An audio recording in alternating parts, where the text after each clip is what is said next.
정세균 국무총리는 강풍으로 인한 피해를 우려하면서 무리한 작업과 불필요한 외출 자제를 당부했습니다. 네, 피해 복구가 채 이루어지기 전인데다가 많은 비로 지반이 약해져 있는 만큼 각별한 대비가 필요해 보입니다. 관련 내용 이번엔 전문가와 함께 짚어보겠습니다. 정상만 공주대 건설환경공학과 교수 나오셨습니다. 네, 안녕하십니까? 어서 오십시오. 안녕하세요. 네, 자, 앞서 기상청 연결을 해보기도 했는데 우선 태풍 얘기부터 좀 해보겠습니다. 위력은 어쨌든 소형 태풍이긴 하지만 좀 어떻게 보고 계십니까?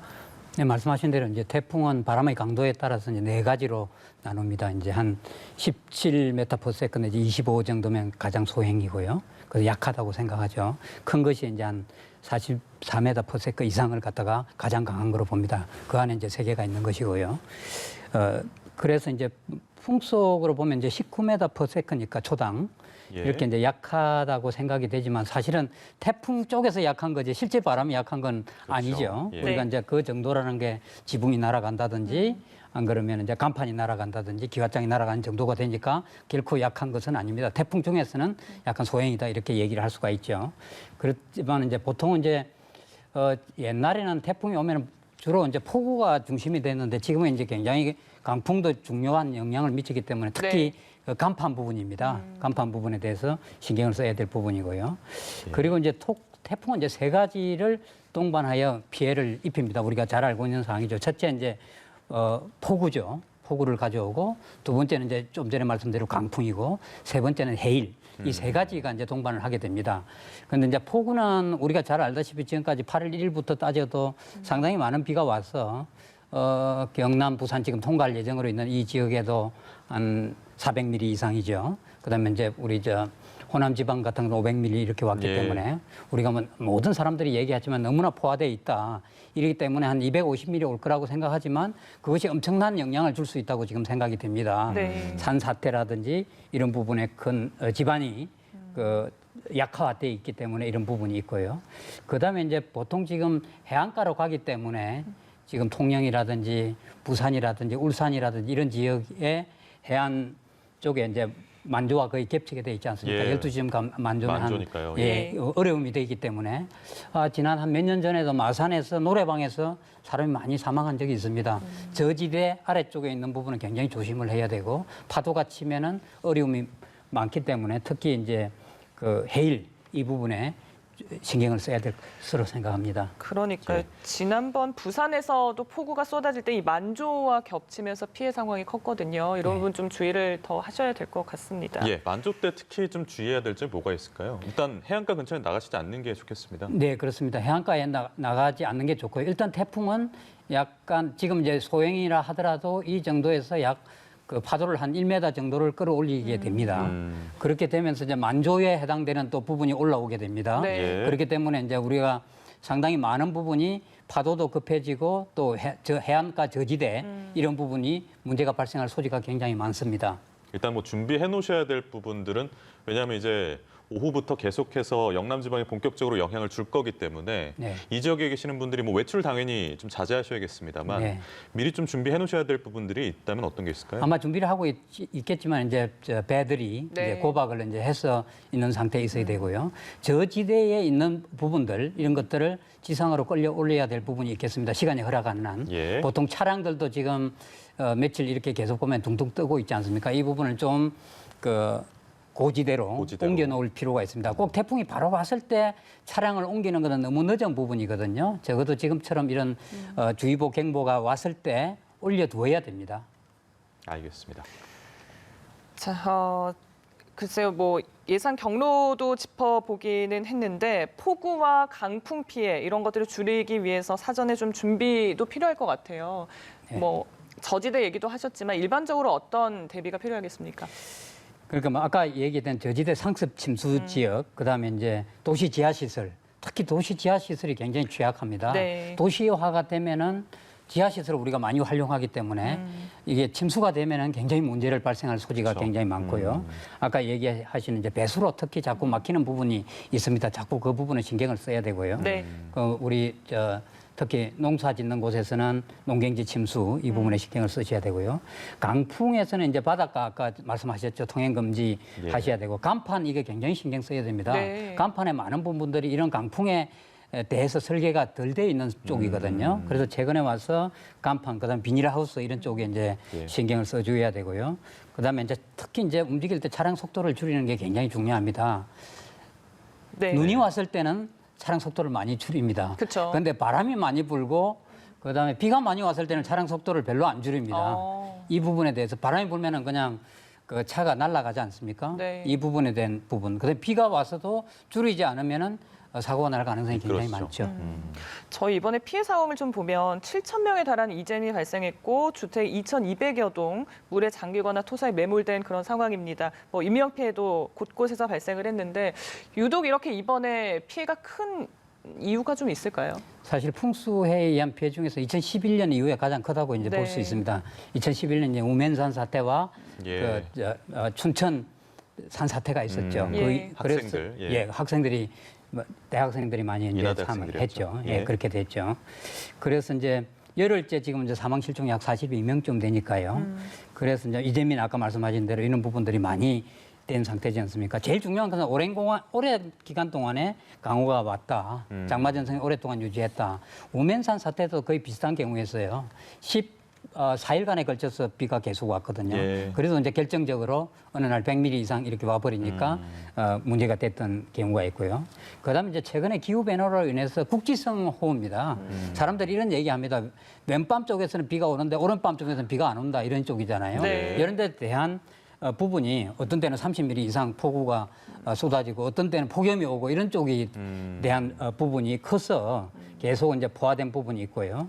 그다음에 이제 우리가 이제 8년쯤 지냈지 않습니까? 풍수의 부분에. 한 네. 8년쯤 지내면 이제 방심한 부분도 약간 있다 이렇게 보겠습니다.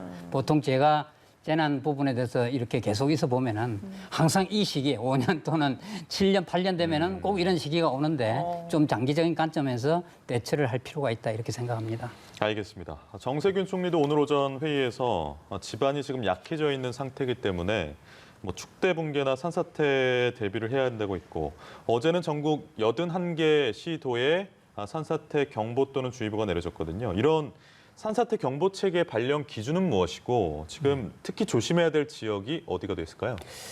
이 산사태 부분이 이제 우리가 위기 경보로서 4가지로 이제 기준을 하고 있습니다. 첫째는 이제 관심, 주의, 경계, 심각 이렇게 이제 순서에 따라서 올라갑니다. 그런데 네. 심각을 발령했다는 것은 이제 굉장히 위험하다 이런 상황입니다. 최고 단계지 않습니까? 그래서 이제 지금까지 물을 너무나 머금고 있기 때문에 제주도를 제외한 모든 지역이 산지가 우리가 64%가 우리나라가 산지입니다. 네. 위험하다 이렇게 생각할 수 있고요. 그래서 이제 아까도 말씀드렸습니다만은 약간 우면산처럼 이렇게 장마가 계속됐기 때문에 올해는 특히 이제 길지 않습니까? 네. 그래서 물을 머금은 게 이제 더 이상 물을 받아들일 수 없는 이런 상황에 있기 때문에 문제가 되고요. 특히 이제 지금 전남, 그다음에 경남, 우리가 지금 장미가 오고 있는 부산, 울산 이런 쪽 중에서 이제 어느 쪽이 중요하냐 이런 것보다도 대부분 다 위험하겠지만 대부분이 사실은 이제 비탈면이 많고 그 인구 밀도가 높은 부산 이런 지역이 굉장히 위험합니다. 알겠습니다. 산사태 좀 짚어봤고요. 근데 지금 걱정되는 게 북한에도 비가 좀 많이 내렸지 않습니까? 예. 환강댐을 추가 방류할 가능성이 있겠느냐. 만약에 방류한다면 이에 대한 대비는 지금 좀 이루어지고 있는 건지요? 사실 북한의 이제 환강댐하고 해서 우리 군사 분계선 넘어서 3개의 댐이 있습니다. 네. 작은 댐은 수천, 2천 내지 3천 입방메다 정도 저장할 수 있고 말씀하신 이제 환강댐이 가장 크죠. 보통 우리가 알고 있는 바로는 저수 용량이 한 3억 입방 내지 4억 입방 이렇게 예상하고 있습니다. 그 아래에 이제 우리가 가장 체크를 할 수 있는 게 이제 필성교고요. 예. 그다음 아래 이제 군남교가 있죠. 네. 군남댐이 있죠. 예. 그 군남댐은 한 7천 입방이 조금 넘는 이런 저수 용량을 갖고 있습니다. 그러니까 한 3억 내지 3억, 3, 4억에 대비해서 7천만 원 좀 적은 폭이지 않습니까? 네. 그래서 사실은 잘 되면 서로가 공유 하천이기 때문에 서로 정보를 주고받았으면 좋겠지만 지금 그런 이제 형편이 안 되니까. 그런데 말씀하신 대로 어제 너무나 비가 많이 왔기 때문에 방류를 하지 않을 수 없는 상황에 도달해 있을 겁니다. 그래서 지난번에도 좀 피해를 많이 봤는데 이번에는 굉장히 경각심을 갖고 있어야 될 것 같습니다. 연천이나 파주 이런 지역은 신경을 써서 임진강 하류지 않습니까? 예. 어차피 상류 쪽에 방류를 하면은 하루에 영향을 예. 맞게 되고 네. 그런데 이제 방류를 하지 않을 수 없는 상황에 처해 있다. 너무나 비가 많이 왔기 때문에 지금 그렇게 그런 게 대비해서 생각을 해야 되고 우리가 충분히 대비를 한다 그래도 아까 말씀드렸듯이 사이즈가 댐 사이즈가 적기 때문에 우리가 미리 그런 경우가 있을 것이라고 생각하고 대비를 해야 되지 않을까 생각합니다. 네. 이번에 뭐 산사태 위험이 크기도 하지만 피해도 많이 발생했고 급류에 휩쓸리는 그런 사고도 많았습니다. 이게 상황별로 좀 어떻게 대비를 할 수 있겠습니까? 미리 좀 이렇게 징후를 감지할 수 있는 그런 방법이 있겠습니까? 사실 굉장히 어려운 질문인데요. 그러니까요. 이 산사태 같은 경우 이제 징후가 우리가 연합뉴스에 보면 잘 정리가 돼 있더라고요. 네. 예를 들어서 나무가 흔들리거나 땅에서 물이 솟으면 위험하다. 네. 그다음에 이제 비탈면에서 물이 없어지면 위험하다. 잘 정리가 돼 있다고 생각합니다. 땅 흔들림이라든지 특히 지난번에도 그 곡선 같은 데 꽝 소리가 나지 않습니까? 네. 그런 소리가 났을 때 이제 위험하다 이렇게 하지만 실제로 산사태가 날 때 그런 징후를 알고 징후가 없는 사고는 없습니다만은 굉장히 그것을 대응하기가 쉽지 않습니다. 그러니까요. 예. 그래서 사실은 그 전에 우리가 산사태 지금 이미 심각 단계에 와 있지 않습니까? 예. 그럼 내가 피신할 곳이 어딘가 미리 알아야 되겠죠. 미리 해서 또 산사태가 났다 이러면 수직 방향으로 산사태가 이렇게 되면은 수직 방향의 높은 곳으로 이렇게 피신을 하고요. 네. 그다음에 이제 신고를 하는 게 굉장히 중요한 겁니다. 왜 중요하냐면 내가 우선에 내 몸을 갖다가 피신하고 그다음에 이제 나를 도와줄 수 있는 곳을 택해야 되니까 처음부터 도와줄 수 있는 곳을 택할 수는 없고요. 그다음에 이제 집중호우가 발생하는 곳은 이제 산계곡이지 않습니까? 그쵸. 산계곡에 일단 강우가 갑작스럽게 많이 내린다 그러면은 물이 갑자기 불어날 수 있다 생각해야 됩니다. 유역 면적이 적기 때문에 큰 산 쪽은 산 위가 산 아래보다는 항상 비가 많이 옵니다. 그렇기 때문에 기단이 가다가 받치기 때문에 엄청 많습니다. 그리고 지금도 지리산 정상이 훨씬 더 지리산 바닥보다는 훨씬 비가 많이 오죠. 그러면 그 아래에 이제 계곡을 건너게 되는데 네. 사실은 본인이 그런 물이 갑자기 왔을 때 건너려고 하면 안 됩니다. 일단 내 주변에 가장 안전한 곳이 어딘가를 살펴보고 그것을 피한 다음에 그다음에 SOS를 쳐야 되는 것이고요. 일단은 이제 구해주더라도 일단 밧줄이라든지 이런 것을 가지고 이제 서로 건너지 않습니까? 이때는 가끔 보면은 그 발을 밑에 담굽니다, 물에. 위에 이제 밧줄을 가고 밑에 발이 물 안에를 들어가서는 안 됩니다. 예. 수심 네. 아래로. 왜 그러냐 하면은 겉으로 보기에는 물이 그냥 이렇게 흐르는 것 같지만 그 물 속에는 큰 돌멩이와 이런 것들이 굉장히 가기 때문에 크게 다칠 수 있습니다. 그렇기 때문에 물을 건널 때는 항상 발을 올려서 물 위에서 이렇게 갈 수 있도록 예. 이렇게 해야 될 것으로 봅니다. 알겠습니다. 여러 가지 조심해야 될 점들이 많지만 특히 하나 조심해야 되는 부분이 우리가 운전할 때 요즘에 네. 아스팔트 곳곳이 패인 곳들도 많이 띄고요. 그리고 흙이 쏟아져 있는 경우도 있어서 이럴 때 운전 조심해야 되는 부분들 어떤 부분이 있을까요? 일단은 이제 지금처럼 이제 경보가 와 있고 또 이제 위험이 지금 도사리고 있지 않습니까? 예. 이런 부분에서는 일단 차를 끌고 나가면 안 됩니다. 예. 차를 너무 심하게 끌고 나가는 경향이 있죠. 예. 꼭 나가야 된다면 우리가 될 수 있는데 대중교통을 이제 대중교통을. 사용을 해야 되고요. 그런 차를 이제 할 수 없이 끌고 나갔다.